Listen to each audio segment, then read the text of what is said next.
This is the second page of the parametric equation notes.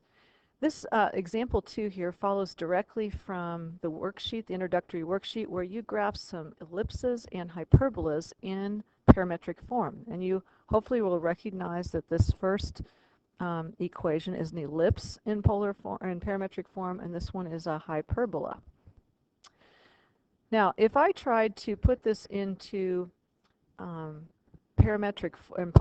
if I tried to eliminate the parameter t to put this in rectangular form by solving for t, if you look at this first equation, what I would end up having is x minus 1 divided by 3 equals cosine of t, and t would be equal to inverse cosine of the quantity x minus 1 over 3. And the second equation would be t is equal to inverse sine of the quantity y plus 1 over 2. I think I meant to say x minus 1 over 3 on the first one, not t. But anyway, I would have an inverse sine of a algebraic expression equal to an inverse cosine of an algebraic expression, and there would be absolutely no way to figure out how to make that look nice. So that's not the way we do it with this particular type of function. What we're going to do is, instead of isolating t, we're going to isolate the trig functions. So the first equation, if I subtracted 1 from both sides, x minus 1 would equal 3 cosine t, then divide by 3, that would equal cosine of t. The second one is y plus 1 divided by 2 is equal to sine of t. So that would be the second equation. Now, recall a trig property. We know we have a trig property that says cosine squared of theta plus sine squared of theta equals 1. Only I'm going to write cosine squared of t plus sine squared of t equals 1, because it doesn't matter what I call that angle, and I want to use t in this case. Now, what I can do now is, looking over here, I have a cosine t. I'm going to make this cosine squared of t, and I'm going to square the other side of the equation. Then I have sine of t. I'm going to make that sine squared of t, and I'm going to square the other side of the equation. So now what I can do is I can substitute x minus 1 over 3 in for cosine t, and y plus 2 over, or y plus 1 over t 2 squared in for sine squared of t. And so I end up with this, x minus 1 over 2, or so over 3. I'm not talking well today, sorry. X minus 1 over 3 squared substitutes for cosine squared of t, plus y plus 1 over 2 squared, which substitutes in for sine squared of t, equals 1. And there's the equation of the ellipse. I can, to write it the way you're more used to seeing it, this would be x minus 1 squared over 9 plus y plus 1 squared over 4 is equal to 1. So there's my equation. You'll notice, remember that when we looked at the worksheet, sine and cosine could switch places, and it didn't make any difference in what the graph looked like. That's because I could also have written this sine squared t plus cosine squared t equals 1. I could have substituted these, the x minus 1 over 3 squared in for the sine squared and the y plus 1 squared in for the cosine squared. It doesn't make any difference since we're just adding those two terms. So it really doesn't matter whether I put cosine or sine here and here.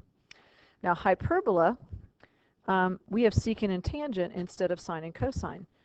So if I'm going to go ahead and solve for secant and for tangent. So I have, on the first one, it would be x minus 2 divided by 3 is equal to secant of t. And the second one would be y minus 4 divided by 5 is equal to tangent of t. And once again, if I, well, I won't square both sides yet because you don't know what I'm trying to do with this. There's a property that involves secant squared and tangent squared. Actually, I'll go ahead and square it because you know that I'm going to have to do that since I just said so. I'll square both of these. There is a property that involves secant squared and tangent squared, and the property is this: 1 plus tangent squared, and I'll use t, equals secant squared of t. Or I can say 1 equals secant squared of t minus tangent squared of t. So now what I'm going to do is I'm going to substitute the y minus 4 over 5 squared in for tangent squared of t, and the x minus 1 over 3 squared in for secant squared of t, and I'll have the equation of a hyperbola because we're subtracting now. So 1 is equal to x minus 1 over 3 squared minus y minus 4 over 5 squared, and that gives me, if I put the 1 on the other side and made it look more familiar, x minus 1 squared over 3, or sorry, over 9, minus y minus 4 squared over 25 equals 1. So there is the equation for a hyperbola. Now notice it's secant squared minus tangent squared. This is the positive term. That's why it opens in the direction of the secant term, and why we can't reverse those. If we switch secant and tangent here, then that means that the variable, the expression involving y would be the positive one, and then it would open in the y direction instead of the x direction. So the order does make a difference with the hyperbola. Now, writing parametric equations. What we've done so far is we've had a parametric equation, and we figured out a way to eliminate the t and write it in xy form, or in rectangular form. But if I start out in rectangular form and I want to write parametric form, and I have an equation already, the only thing I need to do is split up the variables so that I have x's on one side, y's on the other, and then set each side equal to t. Now, there's more than one way to do this. So for example, I could say 3x is equal to 24 minus 4, or sorry, yeah, 24 minus 4y.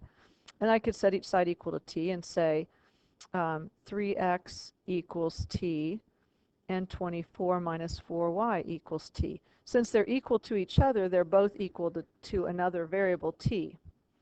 And then I would just have x equals t divided by 3. And here I would have negative 4y is equal to t minus 24, or y is equal to negative 4t plus, no, I got to divide by negative 4. Negative t divided by 4 plus 6. Negative 24 divided by 4. So that would be one way. Now, that's not the only way, because I could also say, what if I got x on the other side? And I would say 4y is equal to 24 minus 3x. I would get a different set of parametric equations. I would get t is equal to 4y, and t is equal to 24 minus 3x. And then I could say, actually I'd rather write them the other way around. Sorry to mess you up. I know you hate it when I do that. I could say 4y, because I want to end up with x and y on the left, so I'm just going to do 4y equals t, 24 minus 3x equals t. So here I would have y equals t over 4, and here I would have, if I subtract 24 and divide by negative 3, I would end up with, I'll just go ahead and do it in 2 steps. Negative 3x equals t minus 24, or x is equal to negative t over 3 plus 8. 2 different parametric equations, but you'll find if you put them in the calculator, you get the same figure. Now, what's going to happen is the time, or the underlying t variable, is going to not match up the same way with x and y in both equations, but it's the same variable. And these are not the only 2 ways I could do this. I could also solve the equation for y, for example, or solve it for x, and then just say x equals t or y equals t, and then the other variable equals everything else. So there's a lot of different ways to do this, but so there is not one unique parametric way to write parametric equations. So that's the moral of the story. Okay, in conic form now, once again, we're going to kind of reverse what we did up above, and we're going to say this is in the form cosine squared t plus sine squared t is equal to 1, and then I'm going to just say x minus 3 squared over 25 is equal to cosine squared of t. Take the square root of both sides of that, and I end up with x minus 3 over 5 is equal to cosine of t. So x minus 3 is equal to 5 cosine of t. X is equal to 3 plus 5 cosine of t. So there's, that's what we ended up with. That's how we started before. This is how we get back to that.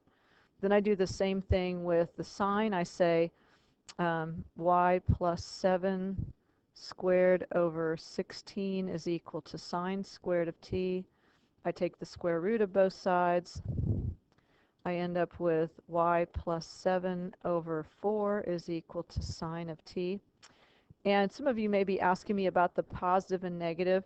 Basically, since I have positive and negative on both sides, and y can vary, it turns out I basically get all the values that I need just by doing this. I don't need to actually write positive and negative on both sides.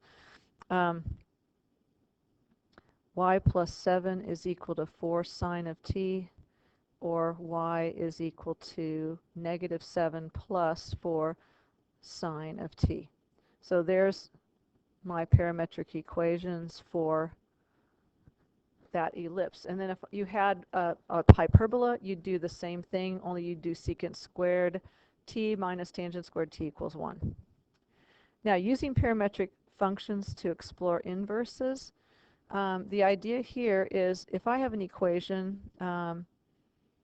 say y equals 4 sine of x. Okay, and so I graph this, and I want to, if I graph this, I'm going to get an equation that looks something like it's going to go up and down and up and down and so forth. Actually, I'm going to draw it so I can see more of both sides. I'm going to get a sine function. It's going to go up and down. It has an amplitude of 4, so it's going to go up to 4, and it's going to go down to negative 4, and it's going to go back and forth, so something like this. If I wanted to put this in the form of parametric equations, I could just say x equals t and y equals 4 sine of t. Basically just saying that, and this is something I can always do to write parametric equations, because if x equals t, then basically I'm substituting the t in here for x. So y is just 4 sine of t. So if you have an equation that's just solved for y, you can always do that. Just say x equals t, and then y equals the equation, but with t in it instead of x. And if I graph this as parametric functions on the calculator, this is what I'll get.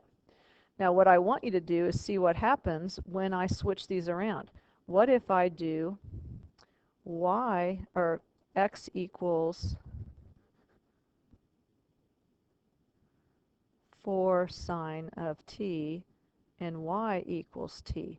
What happens when I completely switch these equations, when I switch what's inside? Actually, I didn't switch the x and the y. What I switched was what they equal. So if I switch these two and write it like that, what happens? Well, it turns out, actually let me pause and I'll do it on the calculator, and then I'll come back and show you. Okay, if you look at the graph here, this is the original equation, x equals t, y equals 4 sine of t. I did have to make an adjustment. If you go to tab and let me up arrow a couple times to my equation, notice that the t step, this was 0 to 6.28, which only gave me one cycle of the graph. It only gave me this first sine cycle from here to here. If I wanted to see the graph go all the way across the screen, that's why I did the negative 10 to 10, because that's what's showing on this. I could have done any number, but since my screen was said negative 10 to 10, I just used that. Now, let's compare that now to when I switch the x and the y rules here. When I say x equals 4 sine of t and y equals t, notice I get a graph that is not a function, but is the inverse of the original function. So basically x and y have switched places, so this gives me the inverse. Remember when we did in rectangular form, I could only get a piece of the graph from negative 90 to 90, or negative pi over 2 to pi over 2. But this allows me to see the entire inverse graph in parametric form. So just to draw this on here, basically what we're seeing now is we're getting to see the entire inverse graph. So you might want to write that down in your notes. Okay, that's the end of page 2. Check out another video for page 3.